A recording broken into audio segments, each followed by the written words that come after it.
দর্শক, আপনারা কি মনে করছেন বিশ্বের শান্তি স্থাপনের জন্য ইরানের সমস্ত শর্তগুলো মেনে আমেরিকা যুক্তরাষ্ট্র এই 60 দিনের চুক্তিটি স্থাপন করেছে? তাহলে আপনারা ঘুমিয়ে পড়ুন। আমরা খবরের নামে যেসব দেখছি না, এগুলো হচ্ছে পশ্চিমা বিশ্বের তৈরি করা স্কিম মাত্র।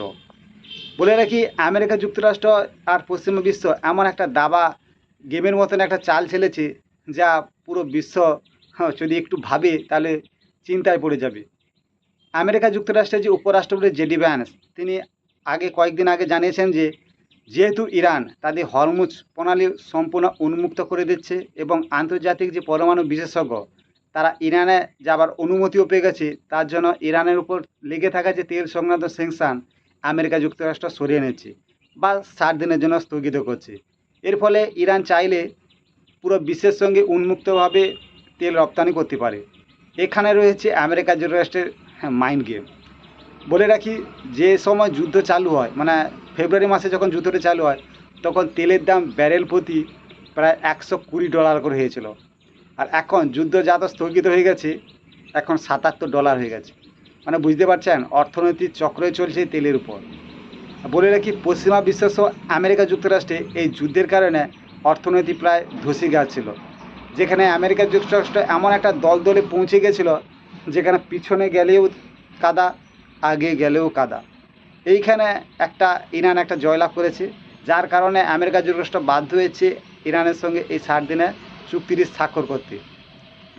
বলে রাখি, আমেরিকা যুক্তরাষ্ট্রে এই যুদ্ধের কারণে, মানে আমেরিকা যুক্তরাষ্ট্র আর ইসরায়েলের যুদ্ধের কারণে ব্রিটেনের যে প্রধানমন্ত্রী, তিনি পদত্যাগ করতে বাধ্য হয়েছে।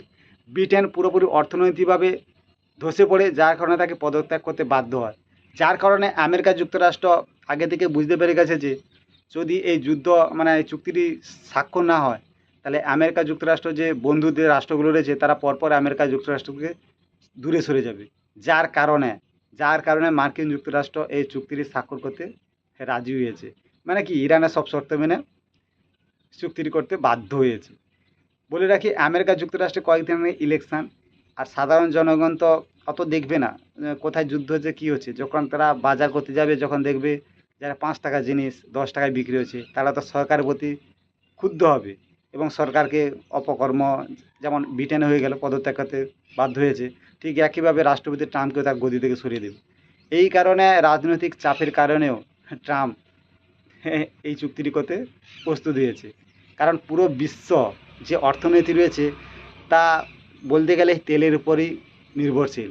আর ইরান থেকে তো প্রায় পুরো বিশ্বের 30 থেকে 40% তেল হয়, মানে রপ্তানি হয়। আর এখানে বলে রাখি, 60 দিন পূর্ণ হবার পর যখন পুরো বিশ্বের, মানে পশ্চিমা বিশ্বের সব পুরো আমেরিকা যুক্তরাষ্ট্রের অর্থনীতি আবার চাঙ্গা হবে, তখন পুনরায় আমেরিকা যুক্তরাষ্ট্র এই কিছু না কিছু বাহানা দেখে ইরানের পর দাবড়তোড় হামলা চালাবে।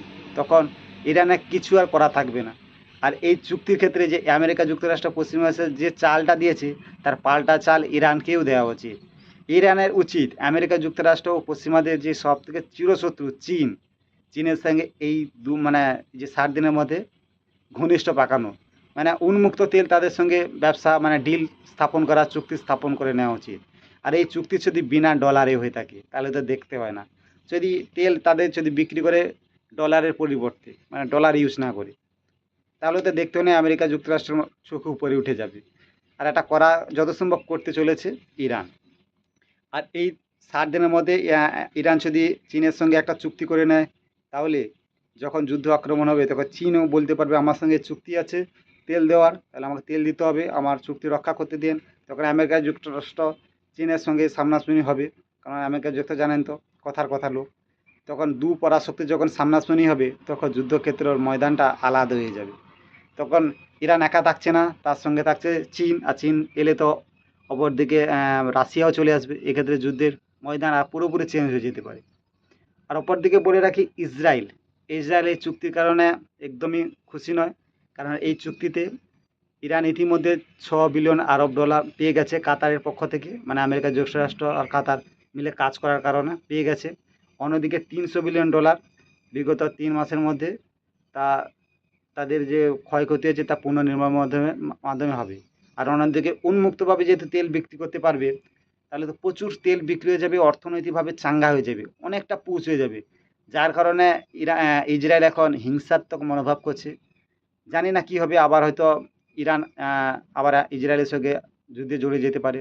এই ক্ষেত্রে যত সময় 100%-এর মধ্যে 30% চান্স আছে, কারণ পশ্চিমা বিশ্ব সহ আমেরিকা যুক্তরাষ্ট্রের অর্থনীতি এখন ভঙ্গুর অবস্থায় আছে। তাই তাদের অর্থনীতি যতদিন না চাঙ্গা হয়, ইসরায়েলকে যুদ্ধ করতে দেবে না। তা আপনার মতামত কি? ইরানকে কি এই মানে আমেরিকার চালের পাল্টা চালে চীনের সঙ্গে বন্ধুত্ব পাকিয়ে তাদের সঙ্গে তেলের ডিল তৈরি করা? আপনার মতামতটি অবশ্যই জানাবেন, আর ভিডিও ভালো লাগলে অবশ্যই সাবস্ক্রাইব করে জুড়ে থাকবেন। চলুন।